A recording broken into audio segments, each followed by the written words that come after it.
তো আজকে আমরা প্রিপোজিশন প্র্যাকটিস করব। প্র্যাকটিস 6 থেকে আমরা প্র্যাকটিস 10 পর্যন্ত করব।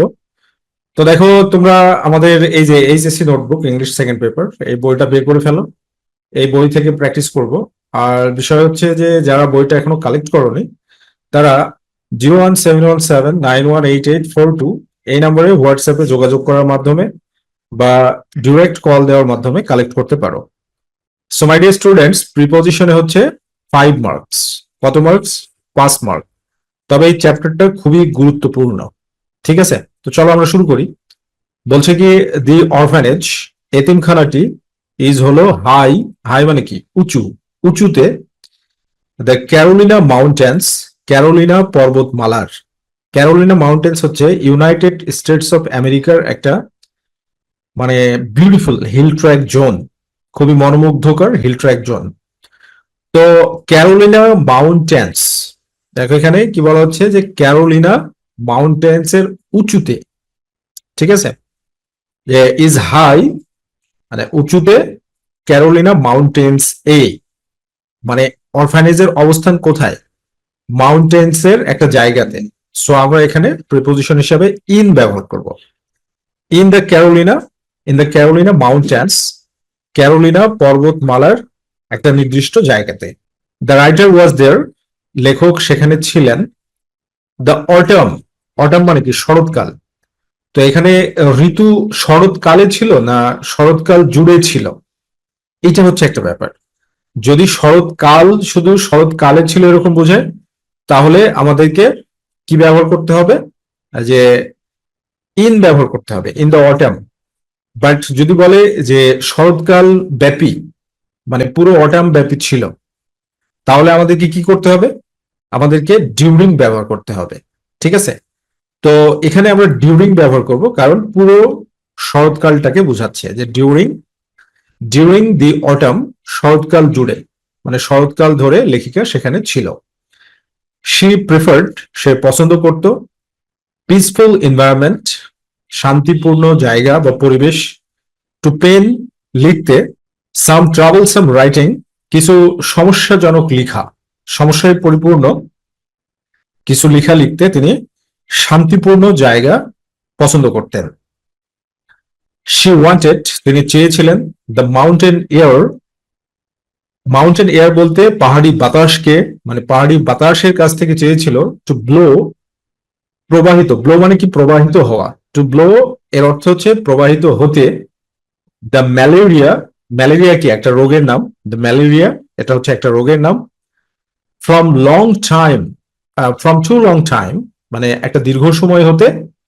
দ্য সাবট্রপিক্স, সাবট্রপিক্স মানে হচ্ছে যে নাতিশীতোষ্ণ অঞ্চল।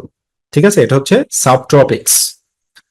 তো এখানে একটা অ্যাপ্রোপ্রিয়েট প্রিপোজিশন বা ফ্রেজাল ভার্ব আছে, সেটা হচ্ছে ব্লো অ্যাওয়ে মানে নির্মূল করা।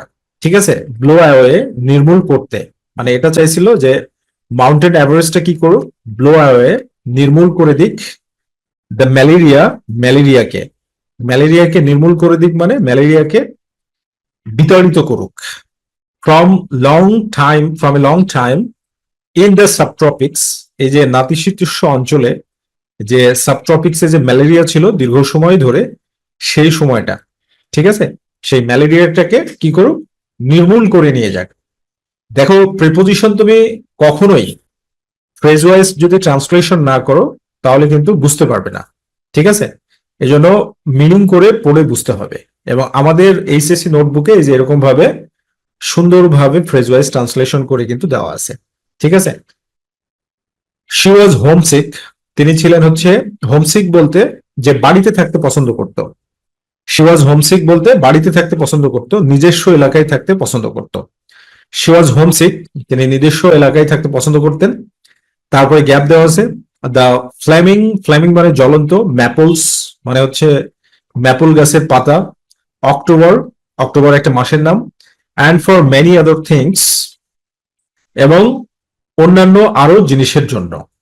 তো এখানে homesick, homesick for, for the flaming, homesick for the flaming জ্বলন্ত, ফর দ্য ফ্লেমিং জ্বলন্ত, জ্বলন্ত কিসের জন্য তিনি? For the flaming of maples, জ্বলন্ত ম্যাপল গাছগুলোর জন্য, ম্যাপল গাছগুলোর জন্য। আর এখানে মাস আছে, মাসের পূর্বে ইন প্রিপোজিশন বসে। ইন অক্টোবর, অক্টোবর মাসে, অক্টোবর মাসে যে জ্বলন্ত ম্যাপল গাছ থাকতো, মানে ম্যাপল গাছগুলো অনেক সুন্দর দেখাতো, এখানে জ্বলন্ত বলতে অনেক সুন্দর দেখাতো, সেগুলোর জন্য তার বাড়ির কথা খুব মনে পড়ছিল।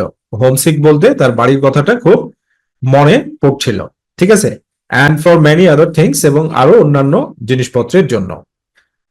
শি ফাউন্ড দেম, সে তাদেরকে দেখলো, অল লিভিং, প্রাণবন্ত, সবই প্রাণবন্ত। এখানে দেম বলতে ম্যাপলস কে বোঝানো হচ্ছে, এই ম্যাপলস গুলোকে সে প্রাণবন্ত দেখলো।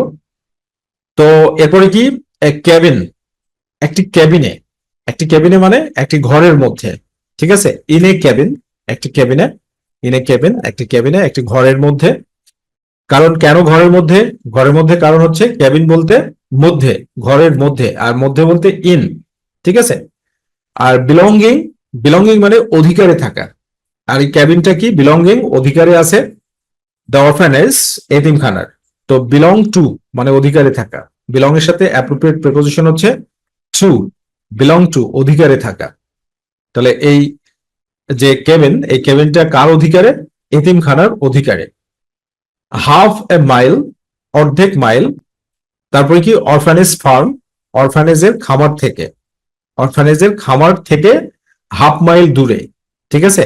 Half mile from, half a mile from orphanage farm, অরফানেজের খামার থেকে হাফ মাইল দূরে এই কেবিনটার অবস্থান, রাইট। সো এখানে বুঝতেই পারছো যে তোমাকে চমৎকার ভাবে ফ্রেজ ওয়াইজ ট্রান্সলেশন করে বুঝে বুঝে পড়তে হবে।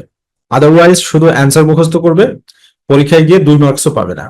বাট যখন তুমি ফ্রেজ ওয়াইজ ট্রান্সলেশন করে করে পড়বা, তখন কিন্তু তুমি আউট অফ 5 মার্কস পেয়ে যাবে।